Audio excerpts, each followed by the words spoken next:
Pourquoi le Coran interdit-il aux musulmans de manger du porc? De nos jours, les musulmans avancent comme argument que le porc serait un animal sale et vecteur de maladies, et Allah aurait interdit sa consommation pour des raisons sanitaires. En vérité, cet argument vaut pour l'ensemble du bétail. La trichinose, un pathogène découvert au XIXe siècle, peut être transmise aussi bien par le porc que par le gibier, le chien, etc.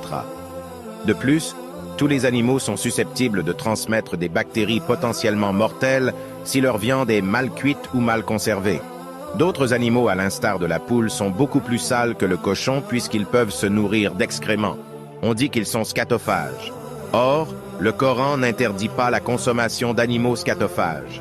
Donc l'argument sanitaire ou hygiénique ne tient pas la route, puisqu'il devrait alors s'appliquer à la quasi-totalité des animaux et que la plupart des juristes musulmans ne trouvent rien à redire au fait de consommer des animaux scatophages. Mais surtout, cet argument est contredit par le Coran lui-même. Au verset 160 et 161 de la sourate 4, le Coran explique en effet qu'Allah a interdit aux Juifs des nourritures excellentes à cause de leurs péchés. Un peu comme on prive de dessert un enfant qui n'a pas été sage. Ce n'est donc pas pour protéger qu'Allah interdit le porc, mais pour punir.